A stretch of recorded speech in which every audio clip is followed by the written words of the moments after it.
Hello students, आज की class में आपका स्वागत है। पिछले वीडियो में आपने राज्य पुनर्गठन और राज्य पुनर्गठन आयोग के बारे में पढ़ा था। इस वीडियो में हम देखते हैं देश का योजनाबद्ध तरीके से विकास। नए संविधान के लागू हो जाने के कुछ समय पश्चात ही भारत ने योजना आयोग का गठन किया और जिसे भारत के आर्थिक विकास के लिए योजनाएं बनाना था। और पंडित जवाहरलाल नेहरू जो थे वह योजनाबद्ध विकास के पक्ष में थे। उनका मानना था कि केंद्र सरकार को आर्थिक विकास के लिए ठोस कदम उठाने की आवश्यकता है।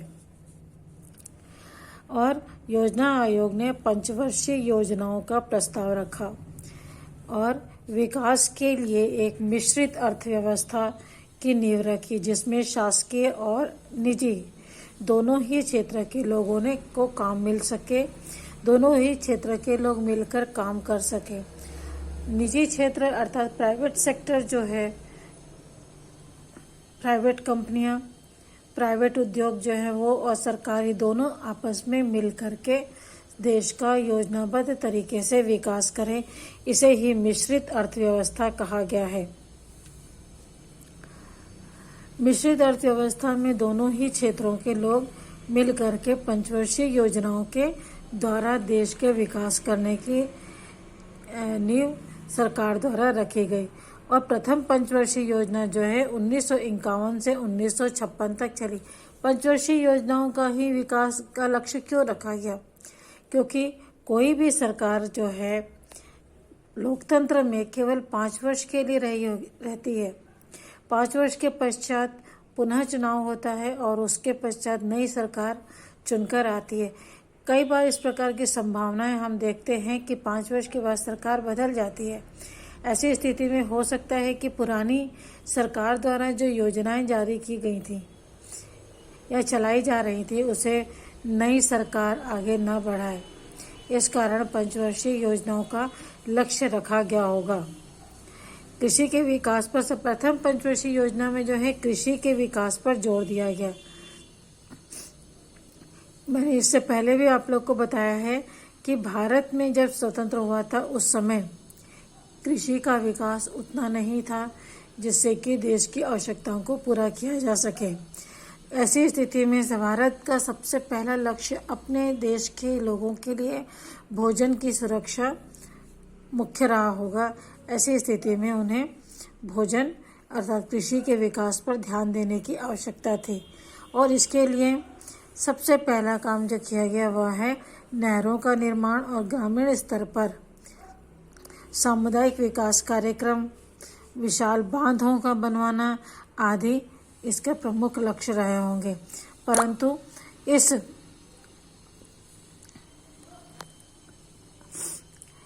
लक्ष्य को प्रथम पंचवर्षीय योजना में पूरी तरह से सफल नहीं बनाया जा सका। इसके कई कारण थे, जैसे भूमि सुधार में धीमी गति थी। दूसरा महत्वपूर्ण कारण था उद्योगों का विकास नहीं था जिनमें खेती के लिए उपकरण, रासायनिक खाद आदि मिल सके और ग्रामीण बेरोजगारों को रोजगार प्राप्त हो सके, है ना। प्राथमिकता थी औद्योगिकरण की, जिससे कि विभिन्न प्रकार के नए औजारों का निर्माण हो सके, लोगों को रोजगार प्राप्त हो सके। इस कारण दूसरी पंचवर्षीय योजना 1956 से 1961 तक जो थी उसमें यह माना गया कि देश का प्रथम प्राथमिकता औद्योगिकरण हो, जिसमें शासन की विशेष भूमिका होगी, क्योंकि भारी उद्योग लगाना जैसे लोहा इस्पात, मशीन उत्पादन, उत्खनन, बिजली आदि के जो हैं बड़े कारखाने लगते हैं, बड़े प्लांट्स लगते हैं, जिसमें पूंजी लगाने की किसी एक व्यक्ति की या निजी कंपनी की हिम्मत नहीं होती। इसे लगाने के लिए शासकीय प्रयास ही आवश्यक है। तो ऐसी स्थिति में शासन का द्वारा इस प्रकार के भारी उद्योग लगाए गए।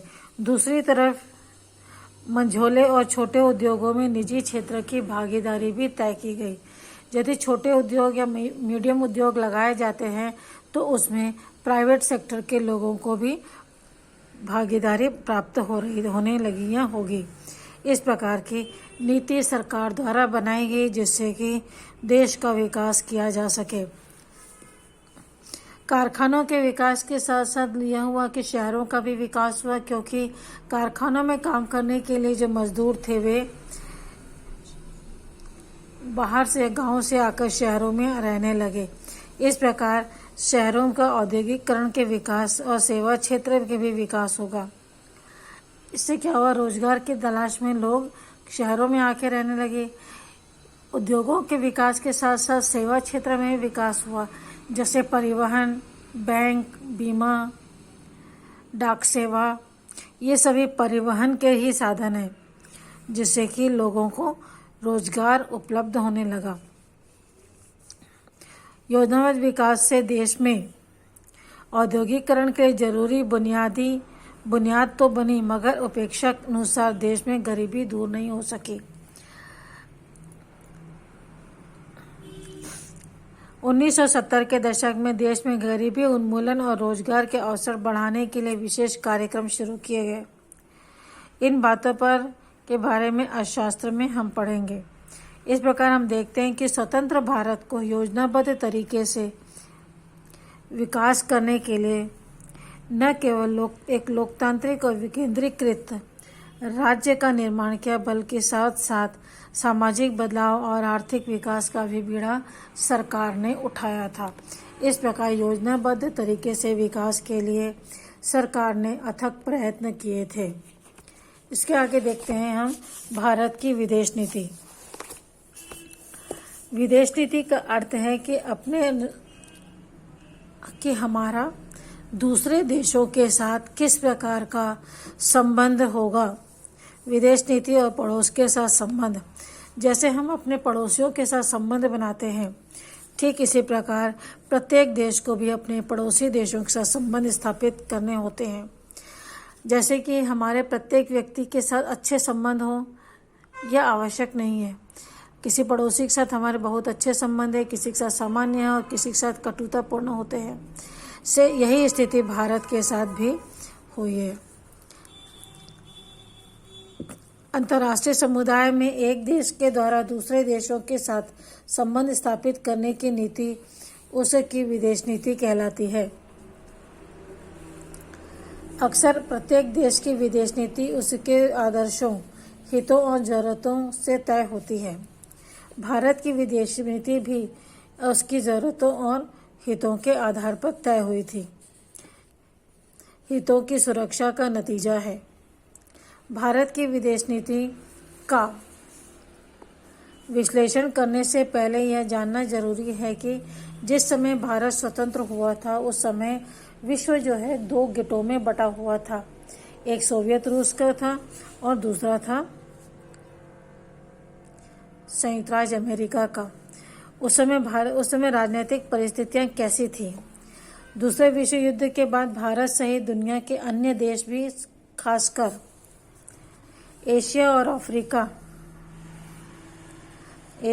अफ्रीका के जो उपनिवेश थे वे ताकतों के प्रभाव से आजाद हो रहे थे। उपनिवेशिक ताकत अर्थात जिन्होंने उन पर कब्जा किया हुआ था वे उनसे आजाद हो रहे थे और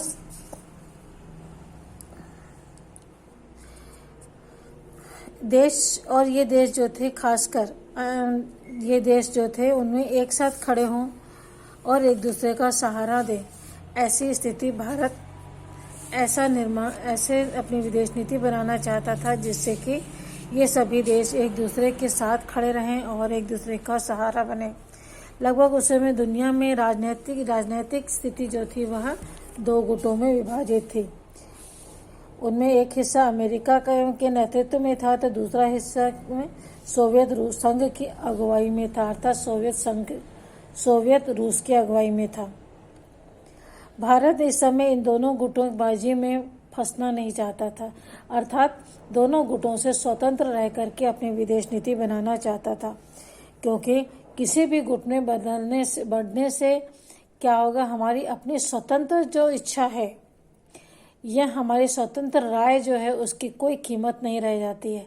हमें वही कहना होता है जो वह गुट का लोगों का कहना होगा। भारत अपने आप को इन गुटों से स्वतंत्र रखना चाहता था, इसलिए उन्होंने एक अलग रास्ता चुना और उस हमें परिस्थितियों की यह मांग थी कि भी कर रही थी कि भारत अपनी आर्थिक और सामाजिक स्थिति मजबूत करने के लिए विश्व के अन्य देशों के से सहयोग की जरूरत थी। यदि वह किसी एक गुट में शामिल हो जाता तो दूसरे गुट के देशों से सहयोग उसे नहीं मिल पाता।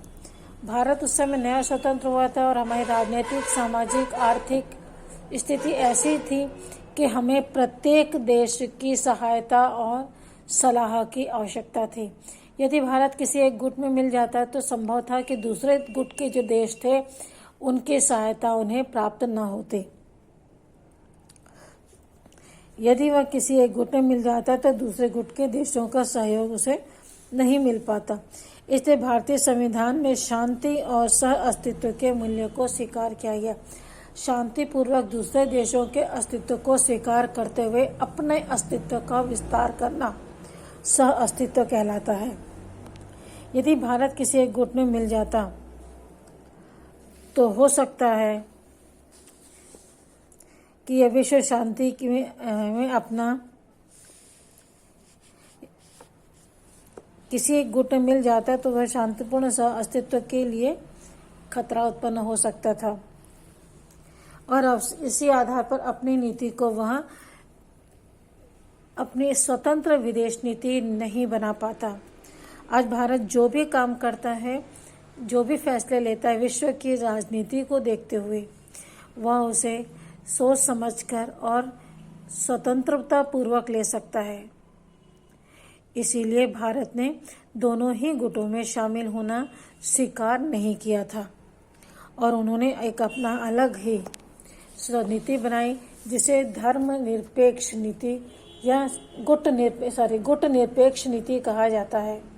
गुट निरपेक्ष का अर्थ है कि दोनों गुटों में शामिल न होते हुए अपनी स्वतंत्र विदेश नीति बनाना।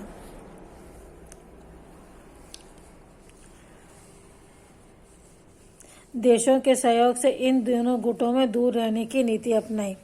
भारत ने कुछ देशों के सहयोग से इन दोनों गुटों से दूर रहने की नीति बनाई और आगे इस नीति पर भी अमल किया और ये देश थे यूगोस्लाविया जिसके मार्शल टीटो, इंडोनेशिया जिनके सुकर्णो और मिस्र जिसे मोहम्मद नासिर के साथ मिलकर गुट निरपेक्ष संगठन खड़ा किया।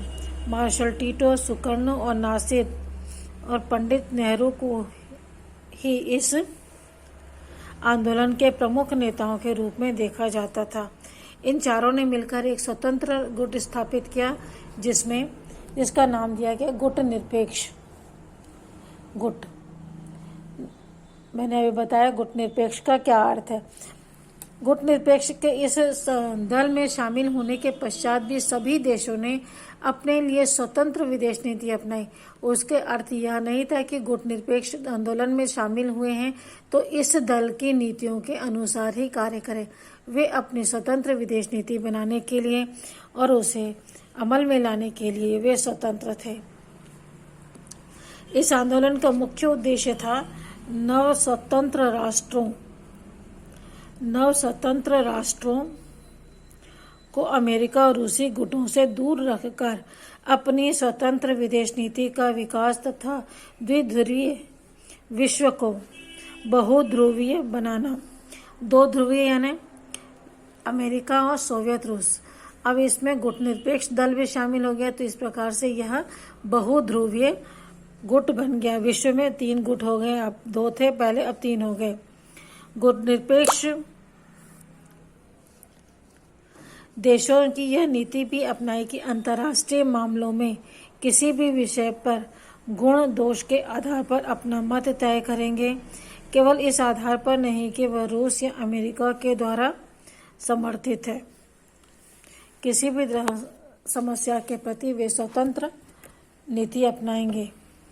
गुटनिरपेक्ष नीति के बावजूद भारत का झुकाव जो था सोवियत रूस की तरफ ज़्यादा था। इसका एक प्रमुख कारण था कि भारत का पाकिस्तान से तनावपूर्ण रिश्ता था और पाकिस्तान को अमेरिका और ब्रिटेन का से समर्थन मिला हुआ था। अमेरिका और ब्रिटेन से समर्थन था क्योंकि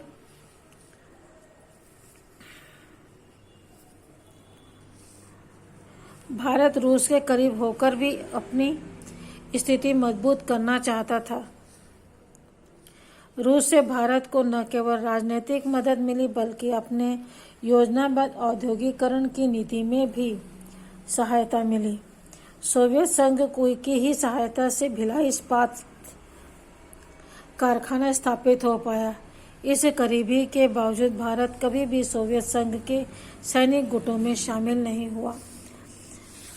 भारत ने जरूर एक स्वतंत्र गुट स्थापित किया, परंतु उसका झुकाव जो था सोवियत रूस की तरफ था। सोवियत रूस की तरफ इसलिए था क्योंकि भारत के विभाजन के पश्चात अमेरिका और ब्रिटेन जो थे पाकिस्तान के साथ थे, उन्हें पाकिस्तान का सहयोग प्राप्त हो रहा था। ऐसी स्थिति में भारत का सोवियत रूस की तरफ झुकाव स्वाभाविक भी था।